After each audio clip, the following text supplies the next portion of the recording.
ਉਹ ਤੇ ਇੱਕ ਸੀ ਲੜਕਾ, ਜੀ ਉਹਨੇ ਜਿੱਥੇ ਤੁਰੇ ਫਿਰਦੇ ਨੇ ਕਹਿਣਾ ਪੈਸਾ ਪੈਸਾ ਹੀ ਆ, ਪੈਸੇ ਨਾਲ ਹਰ ਸ਼ੈ ਖਰੀਦ ਹੋ ਜਾਂਦੀ ਹੈ। ਜੀ ਤੇ ਕੋਈ ਬਾਬੇ ਨੇ ਵੀ ਉਧਰ ਦੀ ਲੰਘਣਾ, ਉਹਨੇ ਬਾਬੇ ਨੇ ਸਮਝਾਉਣਾ ਕਿ ਪੁੱਤ ਪੈਸੇ ਨਾਲ ਹਰ ਸ਼ੈ ਨਹੀਂ ਖਰੀਦੀ ਜਾਂਦੀ, ਜੀ ਕੋਈ ਐਸੀ ਚੀਜ਼ ਹੁੰਦੀ ਆ ਉਹ ਨਹੀਂ ਵੀ ਖਰੀਦ ਹੁੰਦੀ।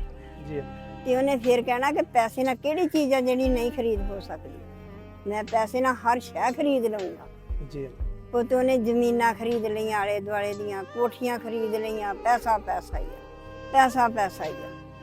ਤੇ ਪੁੱਤ ਉਹਦਾ ਨਾ ਪੇ ਮਰ ਗਿਆ ਜੀ ਤੇ ਕਬਰ ਪੱਟਣੇ ਵਾਲਾ ਪੁੱਤ ਕੋਈ ਵੀ ਨਾ ਆਇਆ। ਜੀ ਉਹਨੇ ਪੈਸੇ ਦਿੱਤੇ, ਕਬਰ ਪਟਾਈ, ਆਪਣੇ ਬਾਪ ਨੂੰ ਦਫਨਾਤਾ। ਉਹਨੇ ਕਿਹਾ ਦੇਖਿਆ ਪੈਸਾ ਪੈਸਾ ਹੀ ਆ, ਨਾ ਮੈਂ ਕਿਸੇ ਦੇ ਜਨਾਜ਼ੇ ਪਰ ਜਾਂਦਾ ਆ, ਨਾ ਮੈਂ ਕਿਸੇ ਦੇ ਖਤਮ ਪਰ ਜਾਂਦਾ ਆ, ਜੀ ਪੈਸੇ ਨਾਲ ਹਰ ਸ਼ੈ ਖਰੀਦ ਹੋ ਜਾਂਦੀ ਆ।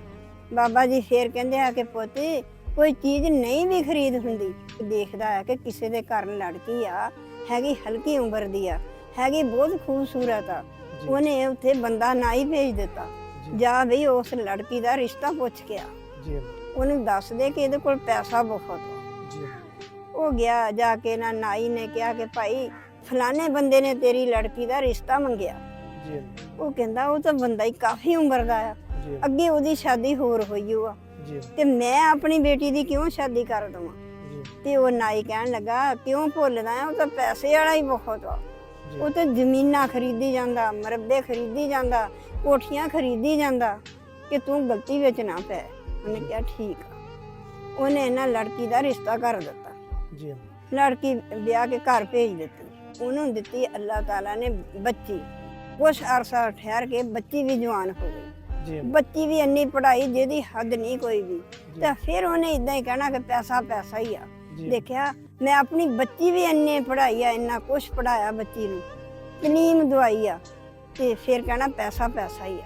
ਬਾਬਾ ਜੀ ਨੇ ਫਿਰ ਕਹਿਣਾ ਕਿ ਪੋਤੀ ਉਹ ਕਿਉਂ ਤੇਰਾ ਦਿਮਾਗ ਖਰਾਬ ਆ, ਪੈਸੇ ਨਾਲ ਕੋਈ ਚੀਜ਼ ਨਹੀਂ ਖਰੀਦ ਹੁੰਦੀ। ਕਹਿੰਦਾ ਪੈਸੇ ਨਾਲ ਹਰ ਸ਼ੈ ਖਰੀਦ ਹੋ ਜਾਂਦੀ ਆ। ਮੈਂ ਆਪਣੇ ਬੱਚਿਆਂ ਨੂੰ ਤਲੀਮ ਦਵਾਈ ਪੈਸੇ ਨਾਲ, ਅੱਛਿਆਂ ਸਕੂਲਾਂ ਦੇ ਵਿੱਚ ਪਾਸ ਕਰਾਇਆ ਪੈਸੇ ਨਾਲ, ਬੱਚੀ ਨੂੰ ਪੜਾਇਆ ਪੈਸਿਆਂ ਨਾਲ।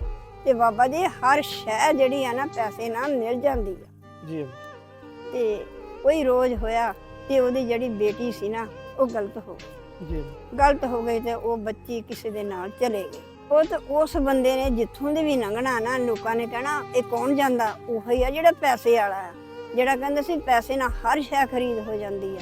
ਇਹਦੀ ਧੀ ਚਲ ਗਈ। ਇੱਕ ਦਿਨ ਨਾ ਪਰੇਸ਼ਾਨ ਹੋ ਕੇ ਉਹੀ ਬੰਦਾ ਤੁਰਿਆ ਜਾਂਦਾ ਹੈ। ਜੀ ਤੇ ਬਾਬਾ ਜੀ ਫੇਰ ਮਿਲ ਗਏ ਆ।